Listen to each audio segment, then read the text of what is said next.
Algumas reflexões sobre o 29º domingo do tempo comum, ano B. Primeira leitura, Isaías 53, 10 a 11. Salmo responsorial, Salmo 32. Segunda leitura, Hebreus 4, 14 a 16. Evangelho, Marcos 10, 35 a 45. Quem é Jesus? O que ele fez? Como ser seu discípulo? Estas três perguntas são orientadoras das leituras e oferecem a chave para a sua interpretação. Jesus é o Filho do Homem. Responde à pergunta quem é, diz respeito à sua identidade. Que não veio para ser servido, mas para servir e dar a sua vida como resgate para muitos. Responde à pergunta o que fez e diz respeito à sua missão, versículo 45. Disso resulta a proposta e a dinâmica do discipulado. Quem quiser ser grande, seja vosso servo, e quem quiser ser o primeiro, seja o escravo de todos. E responde à pergunta como ser seu discípulo, versículo 44. A proposta do discipulado feita por Jesus aos seus discípulos é libertadora e salvífica, porquanto está pautada na diaconia, que vai assumida na contramão do que se vive no mundo. Vós sabeis que os que mandam nas nações as oprimem, e os seus grandes a tiranizam. Versículo 42. Um olhar retrospectivo para Êxodo 1, 8 a 7, 7, focando na pessoa do faraó, seria suficiente para exemplificar, com um critério interno, o sentido da fala de Jesus. Uso esse exemplo porque Jesus está a caminho de Jerusalém para viver a sua Páscoa, pela qual realiza a libertação e a salvação da humanidade. O terceiro anúncio da paixão, Marcos 10, 32, 34, que precede o trecho evangélico proclamado nesse domingo, também seria suficiente para fundamentar e contextualizar esse exemplo. O que chama a atenção, porém, é a inversão na proposta de Jesus aos seus discípulos e que permite dizer que a verdadeira libertação passa por uma nova escravidão, assumida como diaconia, pela qual realiza a vontade de Deus.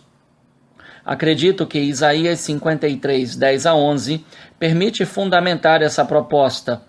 Oferecendo sua vida em expiação, ele terá descendência duradoura e fará cumprir com êxito a vontade do Senhor. Versículo 10. Então, por que os filhos de Zebedeu pediram a Jesus um lugar de destaque? Pode-se argumentar com base na frase "Quem quiser ser grande", que Tiago e João, com seu pedido, expressaram não apenas o modo como viam Jesus, mas revelaram o que facilmente se encontra no íntimo do ser humano, o desejo de grandeza. Precisamos aqui pensar num dado eclesiológico muito marcante. Todavia, é preciso perceber alguns detalhes. O primeiro é o contexto de sofrimento e morte do terceiro anúncio da paixão, e que precede a fala de Tiago e João. Como é possível? Jesus fala de morte e os dois pensam em posição de relevância? Esta, porém, foi bem localizada na fala dos dois, quando estiveres na tua glória, versículo 37. Este é outro detalhe que permite perguntar: que ideia de glória teriam Tiago e João? Acredito que não estariam pensando na glória da eternidade, mas no triunfo de Jesus como rei messiânico nessa vida, talvez pautados na experiência que tiveram durante a transfiguração, Marcos 9, 2. Se isso procede, então Tiago e João, a exemplo de Pedro em Marcos 8, 32, não deram atenção ao anúncio da paixão feito por Jesus. Pode-se considerar a rejeição dos discípulos do Messias concebido como servo sofredor, como aparece na primeira leitura. Jesus, ao invés de chamá-los de Satanás, como fez com Pedro, Marcos 8:33, preferiu dizer: vós não sabeis o que pedis, versículo 38. A revelação desta ignorância deu ocasião para que, como geralmente Jesus faz quando é questionado, coloca-se para eles a pergunta que tem a ver com as 3 perguntas que formulei no início. Quem é Jesus? Qual a sua missão? Como ser seu discípulo? E que são condensadas nessas 2. Por acaso podeis beber o cálice que eu vou beber? Podeis ser batizados com o batismo com que vou ser batizado? A alusão ao cálice, se por um lado evoca o momento da agonia no Getsêmani, afasta de mim este cálice, Marcos 14:36, por outro lado evoca também o cálice que se dava ao visitante quando recebido na casa de um anfitrião, como sinal de acolhida e prova de grande reverência. Contudo, o teor, sabor do vinho experimentado seria indicador do modo de pensar do dono da casa. Se fosse ácido, expressava a indignação por algo. Se fosse inebriante ao paladar, expressava a benevolência do anfitrião. Por certo, pelo decorrer da narrativa e pelo contexto do terceiro anúncio que precede, trata-se do cálice do sofrimento e da paixão, confirmados pela agonia do Getsêmani, Marcos 14:36, mas que não terá a última palavra, pois a degustação final será a compreensão do cálice da Eucaristia, isto é o meu sangue, o sangue da aliança que é derramado em favor de muitos, Marcos 14:24. É daqui que se passa da glória que Tiago e João conceberam como triunfo messiânico à glória do reino de Deus, onde Jesus, como anfitrião, oferecerá o vinho da benevolência eterna. Em verdade vos digo, já não beberei do fruto da videira até aquele dia em que beberei o vinho novo no reino de Deus. Marcos 14:25. À pergunta com a imagem do cálice, Marcos acrescentou a pergunta com a imagem do batismo, que evoca a decisão e início da manifestação pública de Jesus pelas mãos de João e pelos 3 sinais que acompanharam o evento, Marcos 1:9-11, como a sua plena concretização, sinal da realização obediencial à vontade do Pai na sua imersão no sofrimento, na morte e ressurreição. Assim, ao associar o cálice ao batismo, Jesus colocou diante de Tiago e João a possibilidade da livre escolha e que, sem hesitar, respondem: podemos. Tal resposta, porém, não significa dizer queremos. Essa pequena distinção se faz necessária, pois na resposta podemos reside a mesma ação do Pai que agiu em Pedro quando confessou que Jesus é o Cristo. Esse podemos é sinal da presença e da ação da graça de Deus que realiza pelo batismo a configuração a Jesus Cristo mediante a livre e pessoal opção por Ele e por seu estilo de vida, manifestado no anúncio do reino de Deus. De fato, é o que Paulo afirma em Romanos 6:3.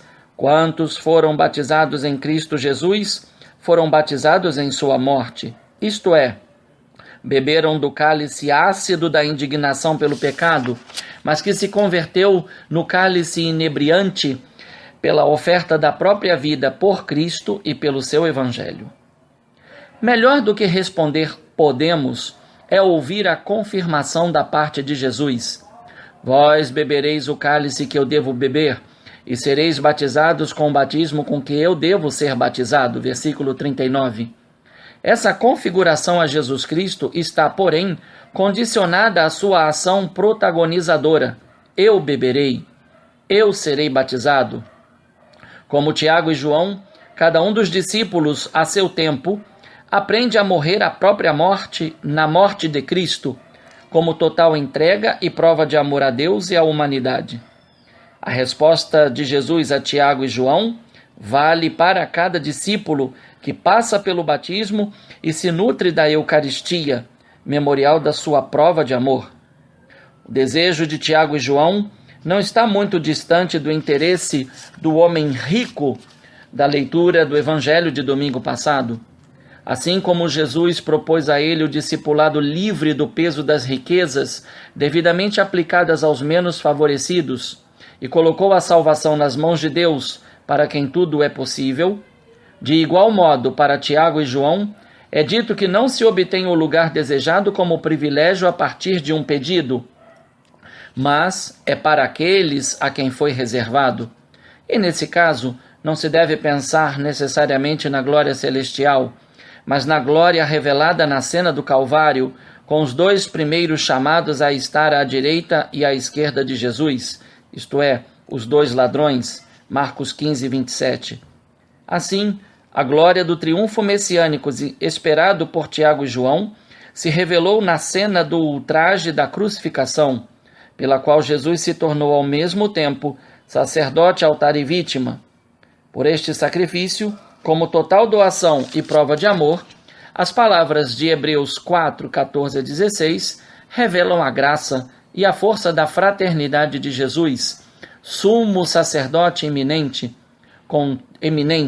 com toda a humanidade que pode experimentar a eficácia redentora, assumindo o discipulado, como disse, como diaconia, pelo qual se afasta e rejeita o que oprime e tiraniza o próximo, isto é, o desejo de grandeza e de ter a primazia pelo privilégio.